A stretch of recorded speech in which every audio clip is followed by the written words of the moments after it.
अस्सलाम वालेकुम दोस्तों। मेरा नाम कुदस बाटा है। आज का न्यूज़ बुलेटिन मैं आपके साथ शेयर करूंगा।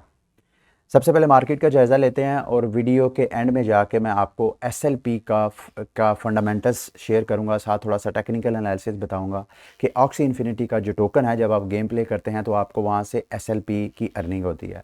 वो एक्सएलपी फिर बाद में आप सेल करके अपने उस गेम के टोकन्स को रियल मनी में कन्वर्ट करते हैं। तो उसकी प्राइस काफ़ी ज़्यादा प्रेशर में है। तो आप लोग कहीं उसकी प्राइस डाउन होने की वजह से लालच में आके उसको बाय ना कर दें। थोड़ा सा मेरा ये बुलेटिन लाजमी देखिएगा, क्योंकि एंड में जाके मैं आपको कुछ फंडामेंटल्स उसके शेयर करूंगा जो कि आपको हेल्प करेंगे कि आपको एक्सएलपी लेना चाहिए या नहीं।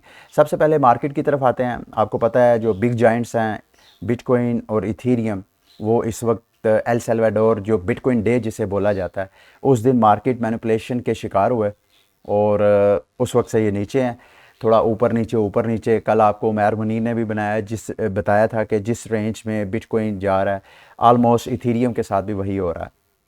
लेकिन क्या ये मतलब नीचे क्रैश कर सकता है या ये ऊपर जाएगा? क्रैश करने को तो कुछ कर सकता है, क्योंकि मैनिपुलेशन, ये जो क्रिप्टो करेंसी की मार्केट है इसमें मैनिपुलेशन करना इतना को मुश्किल नहीं है।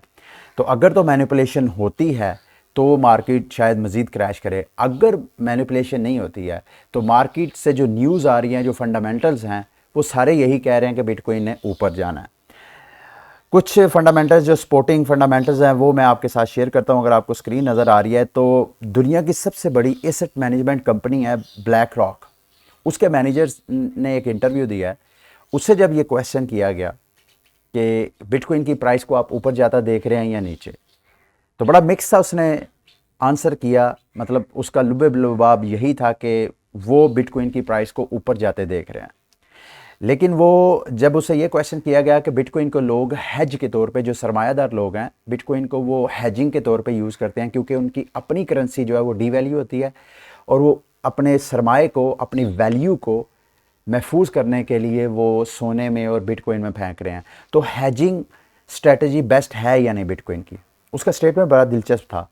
उसने कहा इस बात में कोई शक नहीं है कि बिटकॉइन एक हेजिंग के तौर पे एसेट नहीं हो सकता। उसकी वजह उसकी वोलेटिलिटी है, क्योंकि बिटकॉइन बहुत ज़्यादा देखते ही देखते 10%, 20%, इवन 100% भी ड्रॉप कर जाता है कुछ दिनों के अंदर। तो हैजिंग के लिए तो ये नहीं है। लेकिन दूसरे लफ्ज़ों में इस पे फोकस कीजिएगा। अगर आप बिटकॉइन में पार्टिसिपेट नहीं करते हैं तो आप ज़्यादा रिस्क में हैं। मतलब बिटकॉइन के अंदर इन्वेस्ट करना less riskier than do not participate in bitcoin. तो इतनी बड़ी एसेट मैनेजमेंट कंपनी का जो मैनेजर है वो इस तरह की स्टेटमेंट दे रहा है, तो इसका मतलब ये है कि जो दुनिया के सरमायादार लोग हैं जिनको ये कंपनीज मैनेज करती हैं, वो सारे जो हैं बिटकॉइन की तरफ मोटिवेट हो रहे हैं। इनकी इनकी इनके हाथ में पल्स होती है इन्वेस्टर्स की। उसके बाद आ जाए जी आडा। आडा के ऊपर आपने नज़र रखनी है। आज 12 सितंबर है। अमेरिका में अभी अपडेट नहीं हुआ, मेरा ख्याल है पाकिस्तानी शायद शाम को या रात को ये अपडेट होगा। इनका अलेंजो जो मेन नेट है स्मार्ट कॉन्ट्रैक्ट का, उसके ऊपर मैंने पूरी एक वीडियो बनाई है कि इस अपडेट के बाद प्राइस प्रेडिक्शन क्या हो सकती है, क्या ऊपर जा सकती है, नीचे, ये अपडेट है क्या। अगर आपने वो वीडियो नहीं देखी तो इस वीडियो की डिस्क्रिप्शन में भी आपको लिंक मिल जाएगा और वीडियो के एंड में भी। अब अगली क्रिप्टो करेंसी है सोलाना। आप सोच रहे होंगे कि सोलाना क्या वजह है, क्योंकि सोलाना को भी इथेरियम किलर कहा जाता है। क्या वजह है कि उसकी प्राइस में इतना क्यों बूम आ रहा है? और अगर आपको वजह का पता चल जाए तो आपको आइंदा प्राइस के बारे में गैस करना भी इतना मुश्किल नहीं है। पहले जो इसकी प्राइस को बूम आया वो तो आया था इनके एप्स एनएफटीज की वजह से। ये जो आपको स्क्रीन पे नज़र आ रहे हैं तकरीबन ये 10,000 के करीब एनएफटीज थे जो 8 मिनट के अंदर मिलियंस ऑफ डॉलर में सेल हो गए थे। तो सोलाना पे एनएफटी का मतलब क्रेज़ होने की वजह से सरमाया आया। तो जब सरमाया आया तो उसकी प्राइस जो है वो ऊपर गई और इस वक्त मेरा ख्याल है छठे नंबर पे है सोलाना जो है मार्केट कैपिटल को देखा जाए। इसके अलावा एक और जो FTX के ऑनर हैं बैंक्समैन फ्राइड, उन्होंने बड़ा बैक किया है सोलाना को, इनके प्रोजेक्ट को। अपनी जो इंटरेस्ट है उनकी एक्सचेंज पे FTX, उसको इजाज़त दी है। उसके अलावा सोलाना ने ये वो दो चार चीज़ें हैं जो मैंने आप लोगों के लिए, डेल्टा एक्सचेंज है जी। ये डेल्टा एक्सचेंज भी अपने ऊपर सोलाना के नेटवर्क के ज़रिए फ्यूचर ट्रेडिंग की परमिशन देंगे। इसी तरह अमेरिका में एक सिंगर हैं जेसन डेरिलो, उन्होंने भी अपनी इन्वेस्टमेंट जब अपने सोशल मीडिया पे आके की, तो आपको पता है जितनी सेलिब्रिटीज़ होती हैं, जब वो इस तरह की, जैसे इलन मस्क वगैरह का आपको पता है ना, तो जब सेलिब्रिटीज़ अपनी कोई एक्सपोज करती हैं अपनी होल्डिंग पोर्टफोलियो, तो उस क्रिप्टो करेंसीज में जो है वो प्राइस में बहुत हाइप आता है। ये भी हो सकता है वजह। फिर दूसरा, गूगल में जो सोलाना की सर्च है उसमें बहुत बूम आ रहा है। लोग अब सोलाना के प्रोजेक्ट को स्टडी कर रहे हैं, और जैसे जैसे इसके प्रोजेक्ट को स्टडी कर रहे हैं कि ये one of the fastest top crypto project है, तो वो उसमें इन्वेस्टमेंट कर रहे हैं। तो ये सोलाना की प्रोजेक्ट थी। अब आप लूना के बारे में सोच रहे होंगे कि लूना की प्राइस एकदम कल $45 को क्यों टच किया है।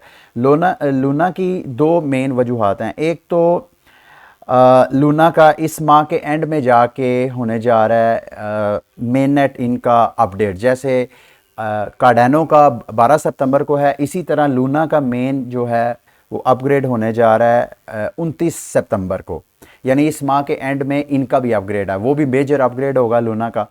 दूसरा, लूना का जो है एक प्रोजेक्ट है डॉन प्रोजेक्ट, उन्होंने फंडिंग इनिशिएटिव इनके प्रोजेक्ट के ऊपर शुरू किया है, उस वजह से $मिलियन जो हैं इनके प्रोजेक्ट में आए हैं। अब आप ये सोच रहे होंगे कि क्या आपको लूना इस वक्त बाय करना चाहिए या नहीं, क्या इसकी प्राइस अप जाएगी या नहीं। मैं तो समझता हूँ लूना के अगर आप मार्केट कैपिटल को देखें तो ये देखें, तकरीबन ये 15.6 बिलियन का इसके पीछे मार्केट कैपिटल है।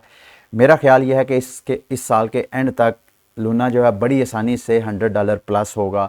उसकी वजह जो मैंने आपको बताया, एक तो इस माह के एंड में इनका मेन नेट जो है वो अपग्रेड होने जा रहा है। दूसरा, लूना का जो स्टेबल कोइन है UST, मुझे उसकी वजह से मैं लूना के बारे में बड़ा बुलिश हूँ। मैं उसमें बहुत ज़्यादा पोटेंशियल देख रहा हूँ। ये जो फेक स्टेबल्स कोइन है, जैसे USDT है, जैसे USDC है, इस तरह के स्टेबल कोइंस से बेस्ट जो है वो लूना का UST स्टेबल कोइन है। इसके ऊपर बल्कि मैंने एक वीडियो भी बनाई है, मैं उसका लिंक इस वीडियो की डिस्क्रिप्शन में दे दूंगा। अच्छा, उसके बाद आए जी, ये लूना था। अब आते हैं SLP की तरफ। वीडियो को एंड करने से पहले आपको स्क्रीन पे नज़र आ रहा है ये SLP का चार्ट है, और इस वक्त SLP जो है ऑलमोस्ट लोएस्ट प्राइस पे, अपनी जो लोएस्ट सपोर्ट है उसके करीब पहुंचा हुआ है।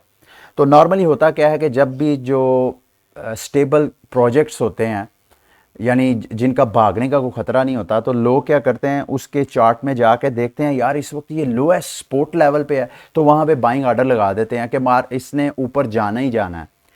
तो इसने ऊपर जाना है नहीं जाना, ये मैं अभी आपको फंडामेंटल्स शेयर करता हूँ। ये क्यों नीचे जा रहा है, सबसे पहले तो आपको ये पता होना चाहिए, क्योंकि आपको पता है ये ऑक्सी इन्फिनिटी का SLP टोकन है। जितने वहाँ पे लोग जो हैं ऑक्सी इन्फिनिटी गेम प्ले करते हैं, उनको SLP के तौर पे रिवॉर्ड मिलते हैं।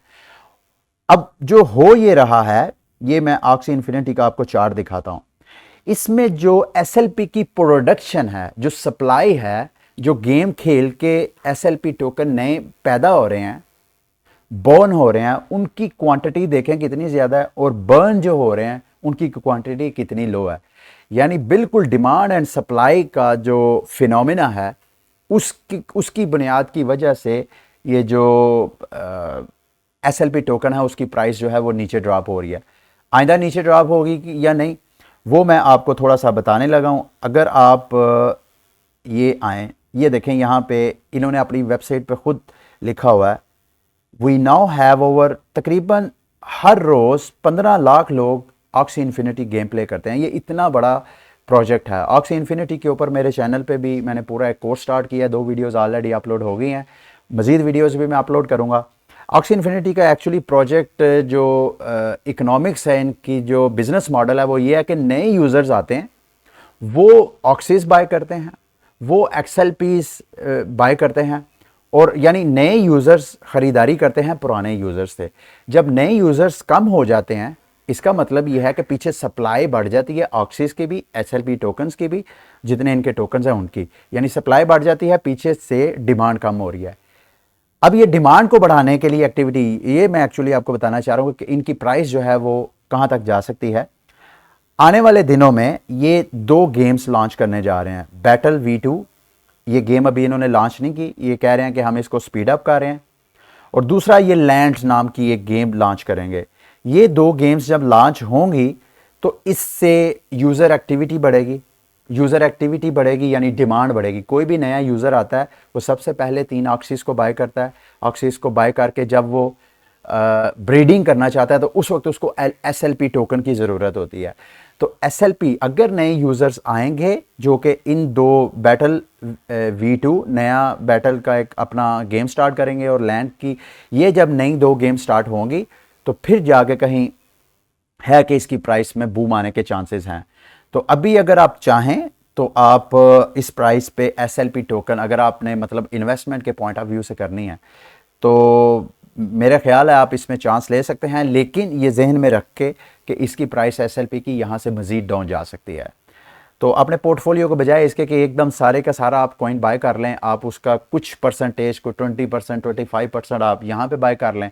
ये जितना आपने SLP के लिए माइंड बनाया हुआ है, फिर बाकी मज़ीद नीचे के ऑर्डर लगाते जाएं, बाय लिमिट लगाते जाएं, मज़ीद नीचे लगाते जाएं, तो इस तरह आप चंक में इसको बाय कर सकते हैं। अगली वीडियो तक के लिए मुझे इजाज़त दें। अल्लाह हाफिज़।